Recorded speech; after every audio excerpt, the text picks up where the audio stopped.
안녕하세요. 오늘 밤 저희와 함께 잠시 추억 속으로 떠나볼까요? 오늘 이야기 나눌 자료는 바로 1980년대를 대표하는 작품이죠. 많은 분들 마음속에 아련한 첫사랑의 기억처럼 남아있는 변덕쟁이 오렌지 로드입니다.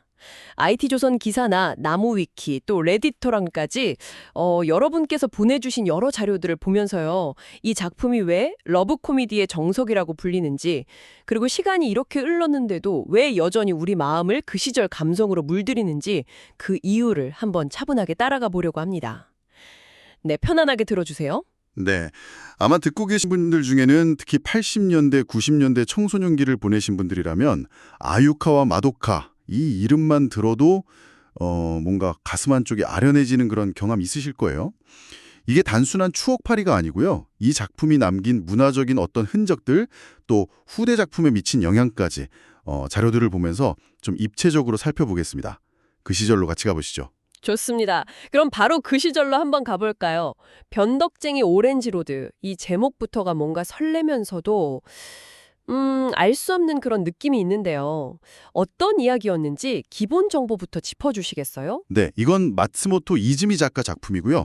1984년부터 87년까지 그 유명한 주간소년 점프에 연재됐던 로맨틱 코미디 만화입니다. 주인공 이름이 카스가 쿄스케인데요. 이 친구가 좀 특별해요. 초능력을 갖고 있거든요. 아, 초능력이요? 네, 근데 이 친구가 새로 이사간 동네에서 정말 매력적인 두 여성을 만나게 되죠. 한 명은 뭐랄까 신비롭고 좀 어른스러운 선배 아유카와 마도카, 그리고 또 다른 한 명은 아주 밝고 활발한 후배 히야마 히카루. 이 세 사람 사이에 그 미묘하고 애틋한 삼각관계를 그린 작품이라고 보시면 됩니다. 초능력 설정이 진짜 흥미로운 것 같아요. 보통 초능력 하면 뭔가 거창한 사건을 해결하거나 뭐 그런 걸 떠올리는데 큐스케는 자기 능력을 뭐 세상을 구하고 이런 데 쓰는 게 아니라 그 좋아하는 사람하고 관계를 좀 진전시키거나 일상에서 소소한 문제 해결하는 데 주로 쓰잖아요. 그래서 더 감정이입이 쉬웠던 걸까요? 어떻게 보세요? 네, 그런 면이 분명히 있었죠. 초능력이라는 건 사실 비현실적인 요소인데 그게 사용되는 방식은 어떻게 보면 지극히 현실적인 그 청소년기의 고민들하고 맞닿아 있거든요. 뭐 좋아하는 사람한테 잘 보이고 싶고 또 곤란한 상황은 좀 피하고 싶고 그런 마음들이요. 이게 판타지 설정인데도 독자들이 감정적으로 몰입할 수 있었던 아주 중요한 이유 중 하나였다고 생각해요. 그리고 또 작품 전체적으로 흐르는 그 80년대 특유의 분위기 있잖아요. 패션이라던가 음악, 도시적인 느낌 이런 것들이 그 시절을 겪은 분들께는 아주 강한 향수를 불러일으키고 또 그렇지 않은 세대에게는 뭔가 신선한 매력으로 다가왔던 것 같고요. 네. 여러 자료들에서도 이 작품을 러브 코미디 장르의 금자탑 이렇게 평가하고 있더라고요. 당시 소년 점프 분위기를 생각하면 사실 좀 이례적인 성공이었을 것 같은데 어떤 의미에서 금자탑이라고까지 불리는 건가요? 아, 정확히 보셨어요. 80년대 주간소년 점프는 뭐 다들 아시는 드래곤볼, 북두의 권, 근육맨 이런 액션 배틀 개그 만화가 정말 압도적이었거든요. 물론 그전에도 스톱 히바리군 같은 작품이 있긴 했지만 본격적으로 소년 만화 잡지에서 러브 코미디가 하나의 확실한 장르로 딱 자리 잡고 또 큰 성공을 거둘 수 있다는 걸 증명한 작품. 그게 바로 이 변덕쟁이 오렌지 로드였던 거죠. 아하. 이 작품 성공 이후에 이제 소년 점프에서도 러브 코미디 작품들이 꾸준히 나올 수 있는 그런 토대가 마련되었다 이렇게 볼 수 있습니다. 그러니까 단순히 인기작이었다 이걸 넘어서 잡지의 어떤 편집 방향이나 장르의 흐름 자체에 영향을 미쳤다 이런 이야기군요. 후배 작가들한테도 영향을 많이 주었다고 들었어요. 딸기 100%나 라이어 게임 작가님 이름도 언급되던데요. 네, 그렇습니다.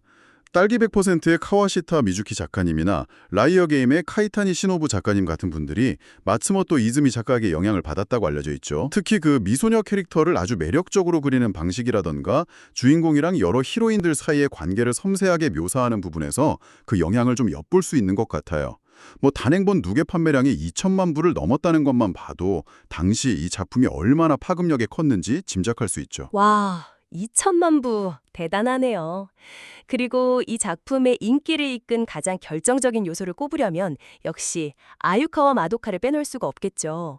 정말 독보적인 캐릭터였어요. 지금도 이 이름만 들으면 많은 분들이 딱 반응하실 것 같은데요. 마도카 신드롬이라는 말이 괜히 나온 게 아니에요, 진짜. 외모는 물론이고 공부, 운동, 음악적 재능까지 거의 모든 면에서 완벽에 가까운 그런 미소녀였죠. 근데 단순히 완벽하기만 한 게 아니라 어딘가 좀 비밀스럽고 그늘진 면모도 있고 겉으로는 강해 보이는데 속은 또 여린 모습. 이른바 그 스케반 같은 불량한 이미지랑 내면의 순수함이 대비되는 그런 입체적인 매력을 동시에 가지고 있었어요. 맞아요, 맞아요. 이런 복합적인 모습이 당시 독자들한테 아주 강렬하게 어필했던 거죠. 우리가 흔히 말하는 츤데레 있잖아요. 왜 친드네? 네. 겉으로는 퉁명스럽거나 차갑게 대하는데 속으로는 애정을 품고 있는 그런 캐릭터성의 초기 형태 중 하나로 평가받기도 하고요. 작가이신 마츠모토 이즈미 씨가 전체 에너지의 70%를 마도카에게 쏟아부었다. 이렇게 말했을 정도라니까 캐릭터에 대한 애정이 정말 남달랐던 것 같아요. 당시 최고의 아이돌 가수였던 나카모리 아키나 씨랑 배우 피비 케이츠를 모델로 삼았다는 이야기도 참 흥미로웠어요. 그러고 보니 어딘가 그 두 사람 분위기가 마도카한테서 느껴지는 것 같기도 하고요. 네. 작가의 그런 애정하고 또 시대의 아이콘이었던 인물들의 이미지가 이렇게 투영되면서 마도카라는 캐릭터가 더욱 생명력을 얻었던 것 같습니다. 여기에 또 애니메이션에서는 캐릭터 디자이너 타카다 아케미 씨의 손길을 거치면서 그 매력이 한층 더 증폭됐죠. 아, 타카다 아케미 씨. 네, 원작 만화 그림체도 물론 매력적이지만 타카다 아케미 씨 특유의 그 섬세하고 부드러운 선, 또 파스텔 톤의 아름다운 색채로 표현된 애니송 마도카는 정말 뭐랄까 여신 같은 아우라를 풍겼어요. 그래서 애니메이션 방영 이후에 마도카 인기는 정말 폭발적으로 치솟았습니다. 자료들 보면 원작이랑 애니 그림체 비교해 놓은 것들도 있는데 이것도 보는 재미가 쏠쏠해요. 각기 다른 매력이 있거든요. 1987년에 방영된 TV 애니메이션 이야기도 안 할 수가 없겠네요. 말씀하신 타카다 아케미 씨 캐릭터 디자인도 그렇지만 전체적인 영상미나 음악이 80년대 특유의 그 세련됨, 또 아련함 이런 걸 잘 담아냈다는 평가가 많더라고요. 지금 봐도 막 촌스럽다는 느낌이 별로 안 드는 것 같아요. 맞습니다. 제작은 스튜디오 피에로가 맡았는데 영상 연출에 상당히 공을 들였어요. 특히 그 오프닝하고 엔딩 영상은 매번 조금씩 다른 장면이나 구성을 보여주기도 하고요. 당시로서는 굉장히 실험적이고 감각적인 시도였다고 평가받죠. 예를 들어서 세 번째 오프닝 곡 거울 속의 여배우 했잖아요. 네네. 카가미노 나카노 액트레스? 네, 그거 영상은 컷 전환 없이 하나의 장면이 쭉 이어지는 롱테이크 기법으로 만들어서 화제가 되기도 했고요. 이런 시각적인 요소들이 사기스시로 음악 감독이 만든 서정적이면서도 세련된 음악하고 잘 어우러지면서 작품 특유의 그 감성적인 분위기를 완성시킨 거죠. 아, 음악객이 정말 빼놓을 수 없죠. 나이트 오브 서머스 다이드, 또 여름의 미라지, 오렌지 미스테리, 슬픈 하트는 불타고 있어, 거울 속의 여배우, 그리고 마지막 엔딩이었던 댄스 인 더 메모리스까지. 어휴, 정말 주옥 같은 곡들이 너무 많아요. 이게 단순히 애니메이션 삽입곡 이걸 넘어서 그 자체로 80년대 J-팝, 시티팝의 명곡으로 지금도 사랑받고 있잖아요. 듣고 있으면 진짜 그 시절 여름밤 공기가 느껴지는 것 같은 그런 기분이 들어요. 그렇죠. 음악이 작품 분위기를 완성하는 데 정말 결정적인 역할을 했죠. 다만 애니메이션은 원작하고는 세부 설정이나 이야기 전개, 결말 같은 데서 좀 차이가 있긴 합니다. 예를 들면 원작은 쿄스케의 중학교 3학년부터 대학생 시절까지 비교적 긴 시간 흐름을 다루는데 애니메이션은 이걸 중3 1년 동안의 이야기로 압축했어요. 아, 1년으로요? 네, 그러다 보니까 자연스럽게 마도카 비중이 원작보다 더 강조되는 경향이 좀 있었고요. 결말도 이후에 극장판을 염두에 두고 만들었기 때문에 명확하게 딱 끝내기보다는 여운을 남기는 방식으로 마무리했죠. 참고로 첫 번째 극장판 그날로 돌아가고 싶어는 원작 엔딩하고는 좀 다른 방향으로 이야기가 전개됐는데 그래서 원작자인 마츠모토 이즈미 씨는 이 극장판을 썩 마음에 들어하지 않으셨다는 그런 후문도 있더라고요. 이렇게 한 시대를 풍미했던 작품을 남기신 마츠모토 이즈미 작가님에 대한 이야기도 좀 나눠봐야 할 것 같아요. 안타깝게도 좀 비교적 이른 나이에 세상을 떠나셨죠? 네, 맞아요. 2020년에 61세의 나이로 타계하셨습니다. 본명은 테라지마 카즈야시고요. 가끔 여성 작가로 오해하는 분들도 계시는데 남성 작가분이시고 원래는 락 뮤지션을 꿈꾸셨다고 해요. 만화 연재 초기에는 그림 실력이 조금 미숙하다 이런 평가도 있었지만 대단한 노력하셨어요. 꾸준히 실력을 갈고 닦아서 결국 80년대를 대표하는 미소녀 그림체의 대가 중 한 명으로 인정받게 되셨죠. 아, 바스타드의 하기와라 카즈시 작가나 정용사의 오카자키 타케시 작가 같은 유명 작가분들이 이분 어시스턴트 출신이라는 점만 봐도 그 역량을 알 수 있죠. 그런데 오렌지로드라는 정말 큰 성공 이후에 건강 문제로 오랫동안 힘든 시기를 보내셨다고 들었어요. 네, 1999년부터 뇌척수의 감소증이라는 희귀병 진단을 받고 투병 생활을 시작하셨습니다. 자료에 따르면 4살 때 겪었던 교통사고 후유증으로 추정된다고 하는데요.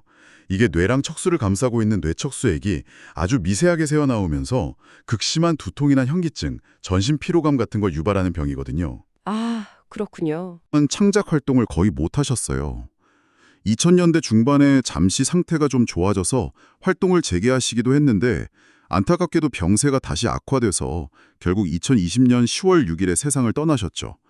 그리고 공교롭게도 마도카 역을 맡았던 성우 츠로 히로미 씨 역시 2017년에 대동맥 박리라는 갑작스러운 병으로 세상을 떠나셔서 팬들에게 정말 큰 슬픔을 안겨주기도 했고요.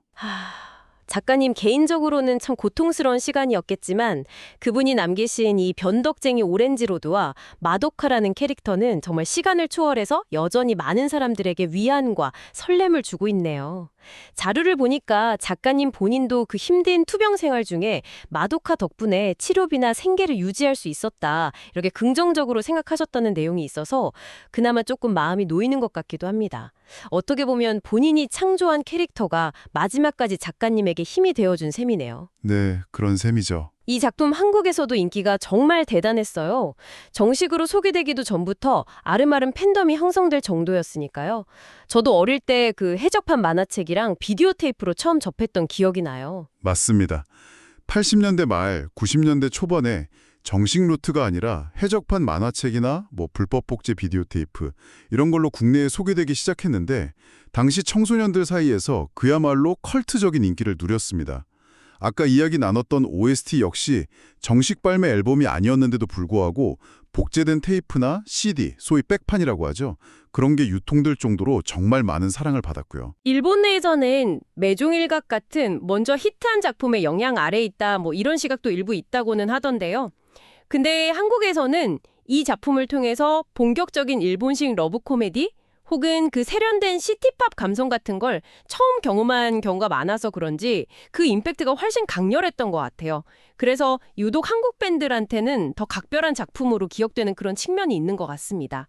그 해적판 시절에 아다치미츠루 작가의 미유키나 러프 같은 작품이 오렌지로드 2, 오렌지로드 3 이렇게 둔갑해서 나왔던 웃지 못할 해프닝도 있었잖아요. 아, 맞아요. 그랬었죠. 그만큼 오렌지로드라는 이름이 갖는 힘이 컸다는 증거겠죠. 네, 그런 여러 배경들이 복합적으로 작용하면서 한국 팬들에게는 더 특별한 작품으로 자리 잡은 것 같습니다. 80년대 특유의 그 도시적인 풍경이나 패션, 또 주인공들의 아슬아슬하면서도 애틋한 감정선, 무엇보다 마도카와 시카로라는 정말 매력적인 캐릭터들, 그리고 귀를 사로잡는 시티팝풍의 음악까지 이 모든 요소들이 다 어우러져서 시간이 흘러도 쉽게 잊히지 않는 강렬한 향수를 자아내는 거죠. 2020년에 한국어 애장판 만화책이 정식으로 재출간되고 또 최근에는 여러 스트리밍 서비스를 통해서 애니메이션을 쉽게 다시 볼 수 있게 된 것도 이런 꾸준한 인기를 반영하는 현상이라고 볼 수 있겠습니다. 네, 오늘 이렇게 변덕쟁이 오렌지로드의 세계를 차분히 한번 거닐어 왔습니다. 80년대라는 특정 시대를 배경으로 하고 있지만 어쩌면 누구나 한 번쯤 겪었을 법한 첫사랑의 설렘과 망설임, 또 청춘 시절의 변덕스러운 감정이라는 그런 보편적인 이야기를 다루고 있기에 이렇게 오랫동안 우리 곁에 남아있는 건 아닐까, 그런 생각이 드네요. 그렇죠. 특히 마도카라는 캐릭터가 보여준 그 복합적인 매력, 그리고 애니메이션을 통해서 구현된 시각적, 청각적 감성은 정말 시대를 초월하는 힘을 가지고 있는 것 같아요. 지금 다시 봐도 그 세련된 영상미하고 음악은 여전히 감탄을 자아내죠. 여러분의 기억 속에 남아있는 오렌지로드는 어떤 풍경인가요?